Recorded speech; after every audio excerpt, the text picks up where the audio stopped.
Selamat datang di video pembelajaran engineering dan sains. Pada video pembelajaran berikut ini kita akan mencoba membahas mengenai pengukuran dan plotting, pengukuran detail dengan alat ukur electronic distance measurement.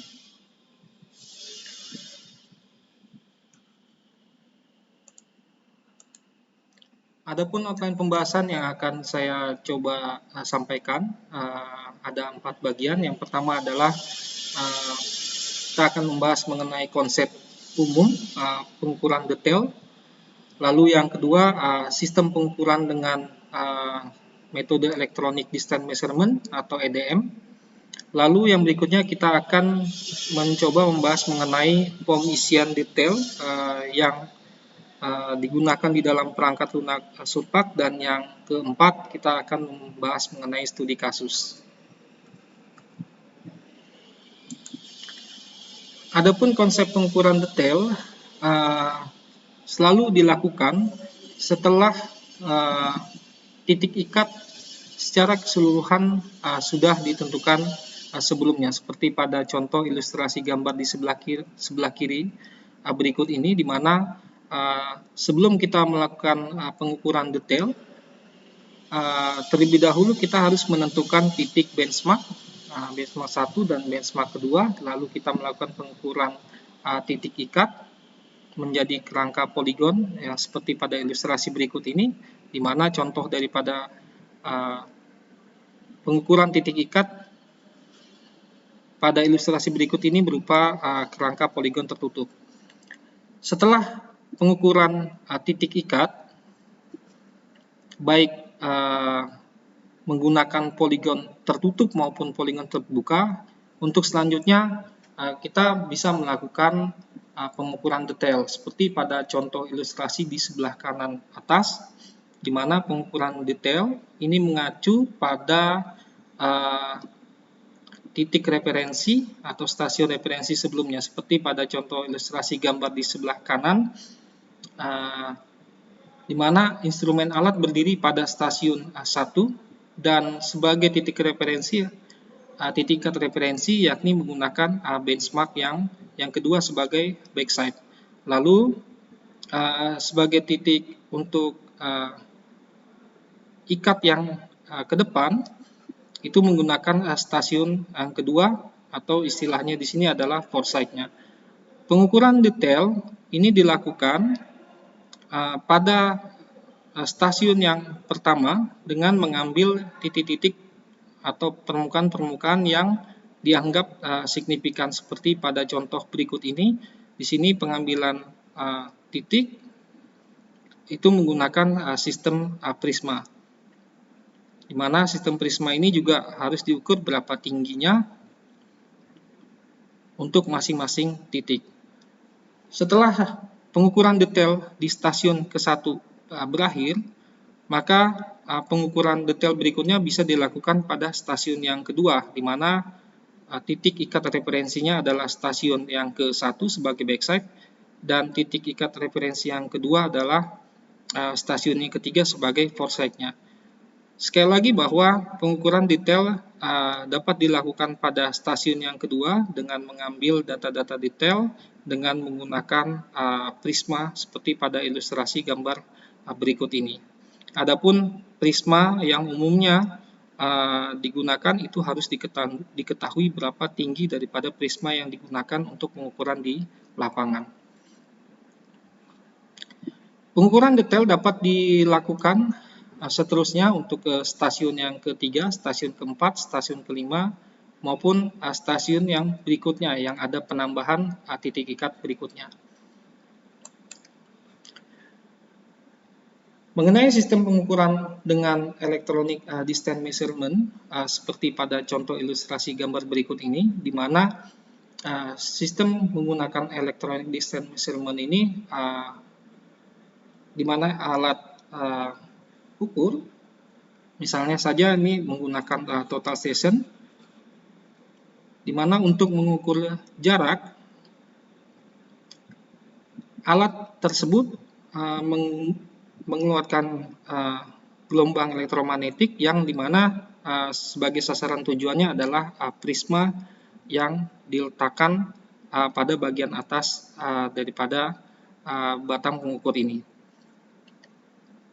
Dengan menggunakan electronic distance measurement ini, maka secara langsung slope distance ini dapat diperoleh seperti ilustrasi pada gambar biru ini. Lalu yang berikutnya, dengan menggunakan electronic distance measurement ini, adapun inputan data yang diperlukan itu adalah instrumen height atau tinggi alat yang digunakan, lalu slope distance dari hasil pengukuran, dan data yang berikutnya adalah kita harus mengetahui berapa tinggi prisma yang digunakan. Output hasil daripada electronic distance measurement ini adalah horizontal distance-nya dari titik A ke titik berikutnya, akan diperoleh berapa jarak datanya, lalu berikutnya kita akan bisa mendapatkan berapa vertical distance-nya.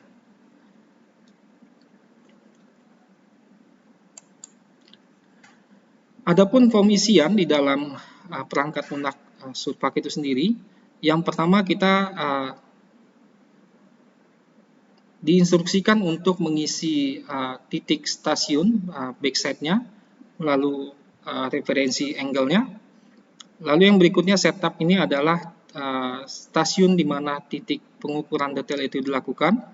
Lalu yang berikutnya adalah tinggi alatnya atau instrumen height pada lokasi atau pada titik pengukuran detail itu dilakukan.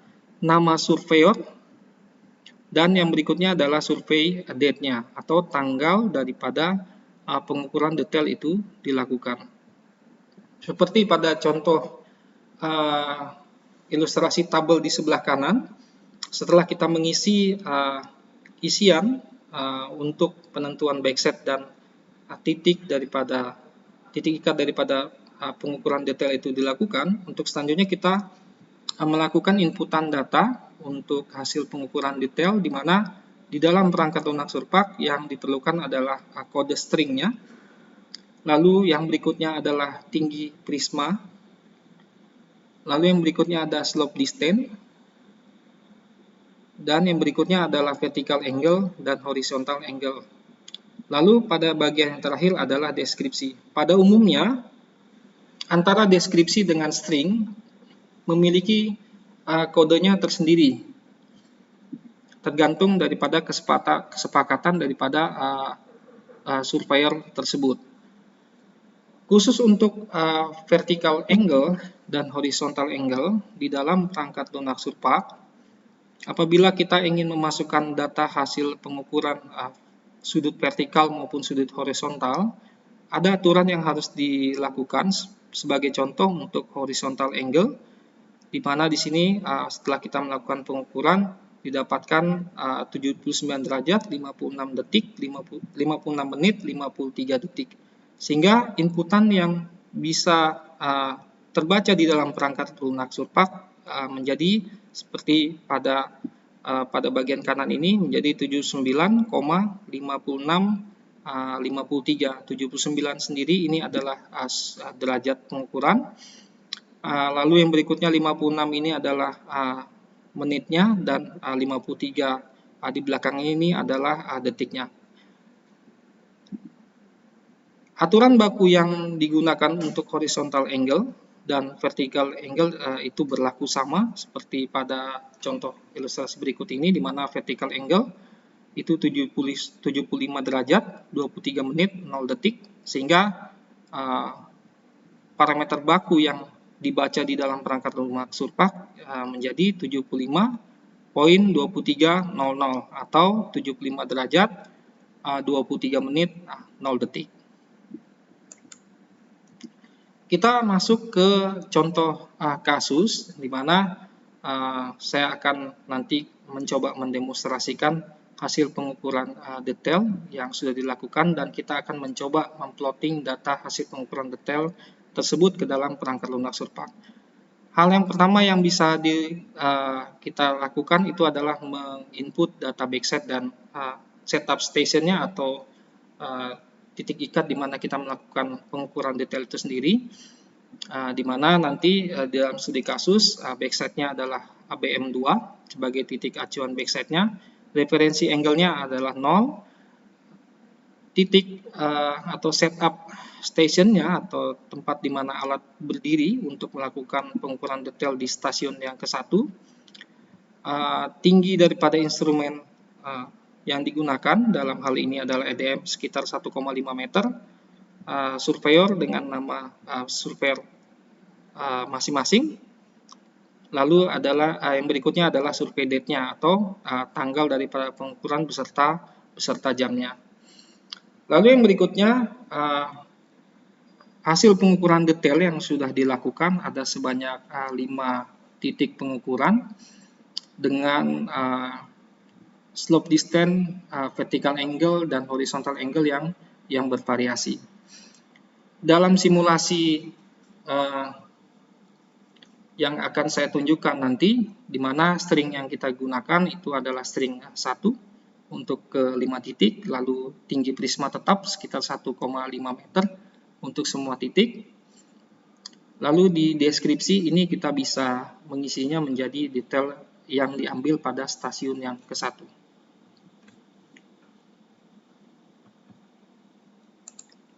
Baik, kita akan mencobanya di perangkat pengorak Surpak. Terlebih dahulu kita bisa mencoba mengaktifkan survei database-nya, di mana data survei base ini kita mencoba menampilkan terlebih dahulu stasiun ID-nya. Baik, untuk selanjutnya kita akan mencoba memplot data hasil pengukuran detail di stasiun yang ke-1. Maka untuk menginput data-data hasil pengukuran dengan menggunakan electronic distance measurement dapat menggunakan menu survei, lalu menggunakan survei, lalu dapat dipilih EDM survei. Pada enter EDM survey observation, lokasinya Anda bisa ketikkan di sini, detail stasiun 1, purpose-nya juga sama, detail stasiun 1. Vertical circle 0-nya pilih zenith, karena dalam pengukuran vertikal, sudut vertikal dengan menggunakan electronic distance measurement, titik 0 itu berada pada arah atas. Lalu vertical circle phase-nya gunakan left. Setelahnya kita tekan tombol apply. Di sini backside-nya kita gunakan titik ikat BM2. Lalu referensi angle-nya 0. Setup-nya adalah stasiun yang pertama, karena kita akan memplot hasil pengukuran detail pada stasiun yang pertama. Instrumen height kita mencoba di sini melihat dari Excel-nya. Saya coba perkecil untuk Surpaknya. Kita bisa lihat di sini beberapa titik pengukuran detail yang dilakukan pada masing-masing stasiun. Instrumen height yang dilakukan pengukuran detail pada stasiun 1 sekitar 1,55.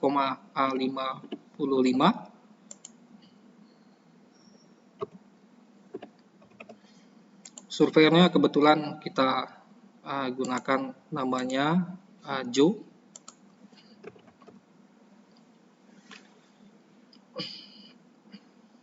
Tanggal pengukuran sekitar tanggal 21 Oktober, kita sesuaikan.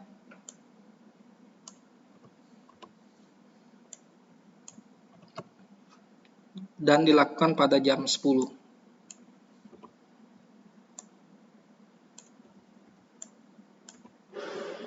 Setelahnya kita bisa tekan apply. Lalu data inputan yang diperlukan adalah data hasil pengukuran detail. Terlihat di sini untuk stasiun 1 ada sekitar 5 titik pengukuran detail, maka kita bisa menambahkan jumlah row yang dimana masing-masing row ini kita akan mencoba mengisinya. Adapun string yang digunakan merata untuk semua pengukuran detail, kita menggunakan string 1, lalu tinggi prismanya 1,5,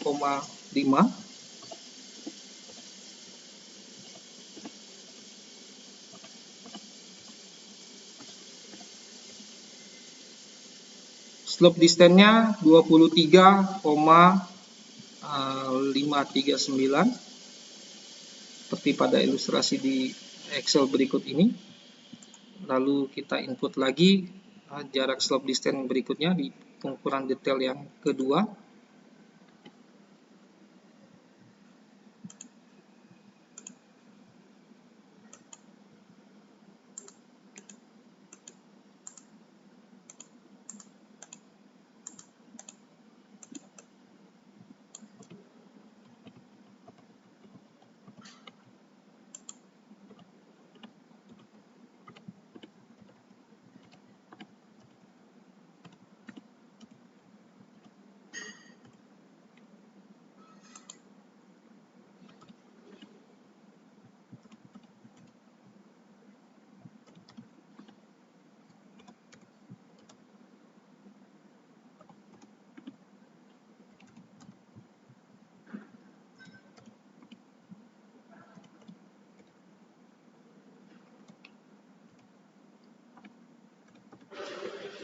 Kita inputkan lagi sudut vertikalnya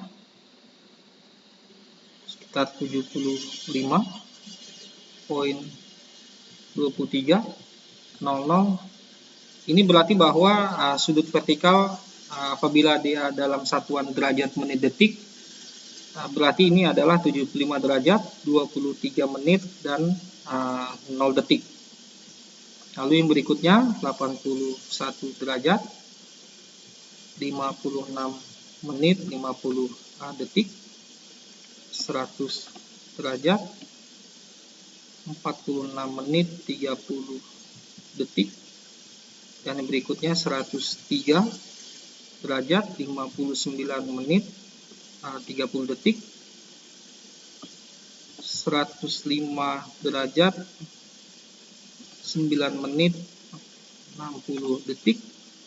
Lalu yang berikutnya kita input lagi horizontal angle-nya 79 derajat, 56 menit 53 detik, 123 derajat,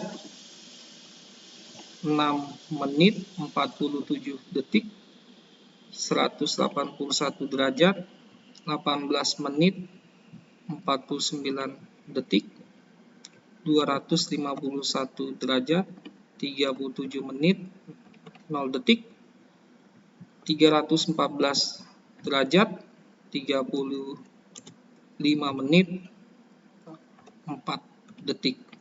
Untuk deskripsi kita bisa tuliskan di sini menjadi detail stasiun statu, di mana pengukuran detail ini dilakukan pada instrumennya berdiri pada stasiun yang ke-1.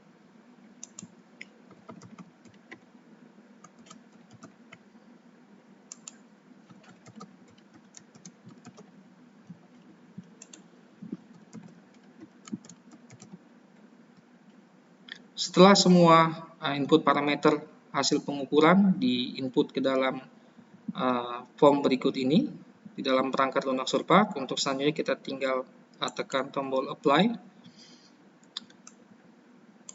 Untuk melanjutkan input data detail selanjutnya, maka kita bisa melakukan pengaturan lagi untuk backside-nya. Sebagai contoh, apabila kita melakukan penginputan data detail di stasiun yang kedua, maka backside-nya adalah di stasiun ke-1 dan titik berdiri alat adalah di stasiun yang kedua. Namun apabila kita hanya menginput data untuk plotting data detail ke dalam perangkat lunak Surpak, maka kita bisa melakukannya secara satu persatu. Di sini saya tidak melanjutkan ke penguploadan data untuk stasiun kedua, kemungkinan nanti teman-teman bisa melakukan simulasinya sendiri untuk setiap stasiun. Di sini saya coba tekan tombol cancel. Terlihat di sini ada file berupa extension string, di mana hasil pengukuran detail di stasiun ke-1 ini sudah ada hasilnya. Berikut ini adalah garis string hasil pengukuran daripada pengukuran di stasiun yang ke-1. Kebetulan di dalam simulasi ini saya sudah membuat pengukuran detail untuk di stasiun yang kedua, stasiun ketiga, dan stasiun keempat beserta stasiun yang kelima. Harapannya mungkin teman-teman bisa melakukan penguploadan secara satu persatu untuk semua stasiun secara mandiri. Sebagai contoh di sini saya sudah melakukan penguploadan data pengukuran detail di stasiun yang kedua, lalu ini adalah stasiun yang ketiga, dan yang berikutnya ini adalah stasiun keempat, dan yang terakhir adalah stasiun yang kelima. Kira-kira bentuk detailnya akan seperti ini.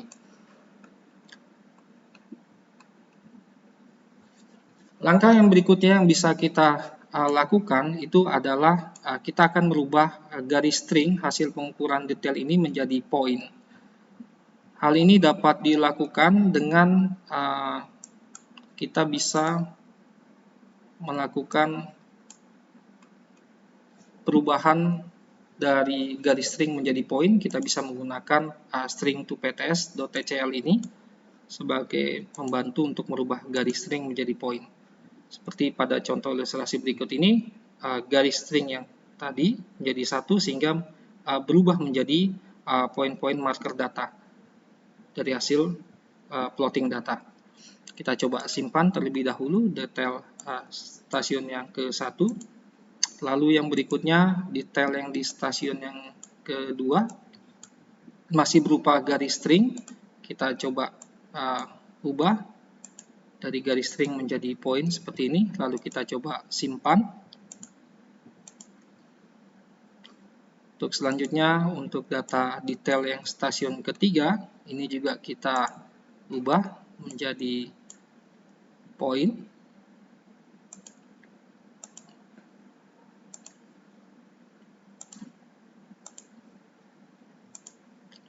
Lalu stasiun yang keempat kita ubah juga menjadi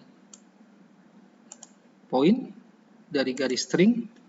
Kita coba simpan data stasiun keempat. Lalu di stasiun pengukuran detail yang terakhir, masih berupa garis string, kita ubah menjadi poin. Kita coba simpan.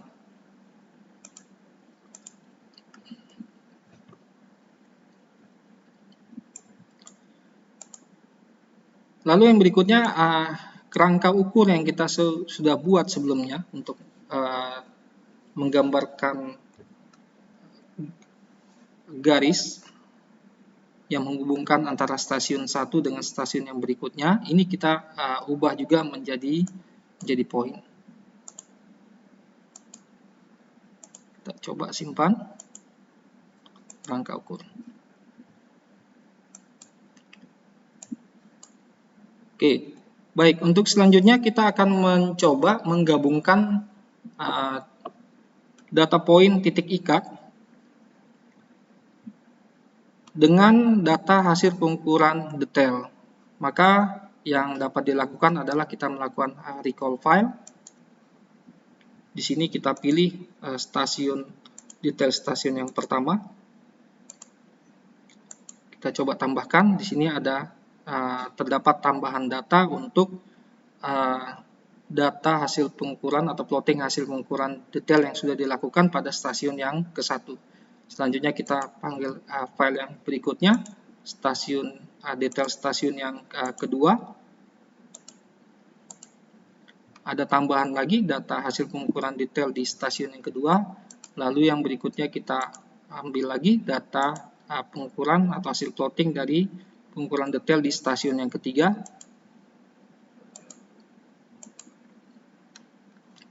Lalu yang berikutnya Kita pilih lagi untuk di stasiun yang keempat.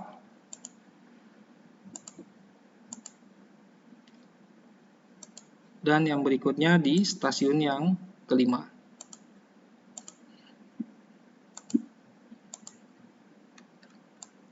Baik, di sini teman-teman dapat melihat bahwa semua data titik ikat dan data titik pengukuran detail sudah diplotkan ke dalam bentuk point marker berikut ini. Untuk selanjutnya kita akan mencoba menyimpan file data point tersebut menjadi topografi. Lalu kita coba simpan. Maka di sini akan muncul file topografi di sini. Terlihat semua data titik ikat, semua data pengukuran detail di plotting yang telah diplotting ini sudah menjadi satu file secara keseluruhan.